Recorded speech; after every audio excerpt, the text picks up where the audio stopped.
সোমবার স্থানীয় সময় সন্ধ্যায় সুহাই শহরের এই স্পোর্টস সেন্টারের মাঠে শরীরচর্চা করছিলেন শতাধিক মানুষ। আচমকাই মাঠের প্রাচীর ভেঙে দ্রুতগতিতে ভেতরে ঢুকে পড়ে একটি এসইউভি। বেপরোয়া গতির ওই গাড়ির নিচে চাপা পড়েন বহু মানুষ, প্রাণ যায় কমপক্ষে ৩৫ জনের। স্থানীয় পুলিশের দাবি, ইচ্ছে করেই পথচারীদের চাপা দেয় গাড়িটির চালক, যিনি ভুগছিলেন মানসিক অবসাদে। বিবাহ বিচ্ছেদ আর স্ত্রীর সাথে সম্পত্তি ভাগাভাগি নিয়ে দ্বন্দ্বের জেরেই এমন কাজ করেছেন ৬২ বছর বয়সী ওই চালক। প্রাথমিক তদন্তে এমনটাই জানিয়েছে পুলিশ।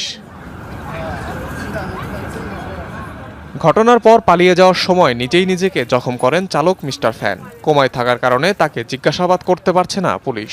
বিস্তারিত তদন্ত করছে প্রশাসন। এরই মধ্যে দোষীকে উপযুক্ত শাস্তি দেওয়ার আশ্বাস দিয়েছেন প্রেসিডেন্ট শি জিনপিং।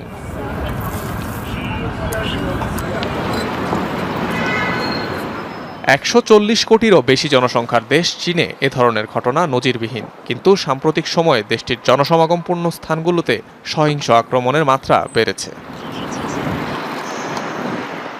অনিক রহমান, যমুনা নিউজ।